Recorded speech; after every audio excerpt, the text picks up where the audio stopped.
Hello दोस्तों, आज बात करने वाले हैं सेकेंड हैंड कार जीएसटी को लेकर। काफ़ी ज़्यादा चर्चाएं अभी चल रहे हैं। हाल ही में जीएसटी का बैठक भी हुआ और सेकेंड हैंड कार को लेकर काफ़ी ज़्यादा चर्चाएं चल रही है। लेकिन क्या है इम्पॉर्टेंट अपडेट इसमें, वो यहाँ पे देखने वाले। एंड जीएसटी को लेकर जो कन्फ्यूजन है उसको यहाँ पे मैं आपके साथ शेयर करने वाला हूँ, जो बहुत ज़्यादा इंपॉर्टेंट होने वाला है, क्योंकि सोशल मीडिया पे कुछ अलग तरीके से ही इसे बताया जा रहा है 18% जीएसटी को लेकर। यहाँ पे देख सकते हो कन्फ्यूज के लेकर कुछ अपडेट भी निकल कर आ रहे हैं। तो क्या है इम्पॉर्टेंट अपडेट, किसे जीएसटी देना है, चलिए जानने की कोशिश करते हैं। यहाँ पे आप देख सकते हो जीएसटी जो है किसे देना है वो मैं आपको आगे दिखाऊंगा। यहाँ पे आप देख सकते हो पुरानी गाड़ियों पर जीएसटी के क्या है नए नियम, जाने कब देना होगा टैक्स और किसे होगा नुकसान। यहाँ पे ध्यान दीजिएगा, जीएसटी काउंसिल ने पुराने इलेक्ट्रिक वाहन और जीएसटी रेट 18% कर दिए। हालांकि पुरानी कारों की बिक्री पर जीएसटी केवल तब लगेगा जब सेलर्स को लाभ होगा।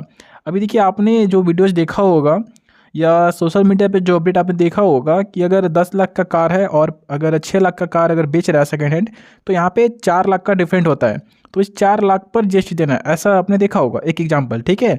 तो ऐसा यहाँ पे नहीं है। यहाँ पर सिंपल सा बताया गया है कि आपको अगर प्रॉफिट होता है तभी आपको देना है जीएसटी। यहाँ पे देखो, जब सेलर्स को लाभ होगा, ऐसे में अगर बिक्री मूल्य वाहन खरीद मूल्य से ज़्यादा नहीं है, अगर आप बेच रहे हैं अपना कार 10 लाख में और आप खरीदे हैं 8 लाख में, यानी कि 2 लाख का आपको यहाँ पे प्रॉफिट हो रहा है। यानी कि बिक्री मूल्य वाहन खरीद मूल्य से ज़्यादा नहीं है। यानी कि जो आप कार बेच रहे हैं 10 लाख में बेच रहे हैं, वो खरीद मूल्य से ज़्यादा नहीं है। अगर 8 लाख में खरीदा है, इससे ज़्यादा में बेच रहा है, तो जाके आपको यहाँ पर लगेगा टैक्स 18%। अब ये टैक्स किसको लगेगा? आपने बहुत सारे सेकेंड हैंड डीलर्स को देखे होंगे। मान लीजिए आपसे उन्होंने 10 लाख में कार खरीदा और इन्होंने बेचा 12 लाख में, तो 2 लाख का इन्होंने प्रॉफिट कमाया। यानी कि टैक्स का मतलब ही होता है कि इनकम पर टैक्स देना है, ऐसे नहीं देना है। तो इसलिए ये जो है 2 लाख पर टैक्स देगा 18%। यानी कि जैसे भी हो, वैसे तो ग्राहक से ही लिया जाएगा, लेकिन ये तरीका यहाँ पे देखने को मिल रहा है दोस्तों। इस प्रकार के इसमें जीएसटी लगने वाला है।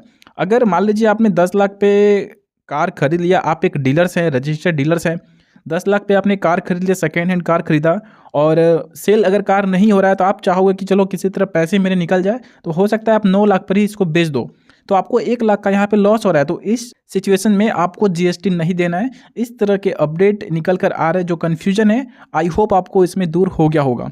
यहाँ पे देख सकते हो जीएसटी काउंसिल ने पुरानी गाड़ियों की बिक्री पर जीएसटी के नए नियमों में बदलाव किया है। अब रजिस्टर जो व्यापारी हैं, पुराने वाहन बेचने पर जीएसटी तभी देना होगा जब उन्हें मुनाफा होगा।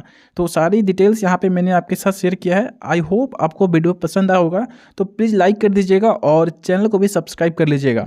आगे देख सकते हो जीएसटी की दर 18% होगा, जो मार्जिन पर लागू होगा, ना कि पूरी बिक्री कीमत पर।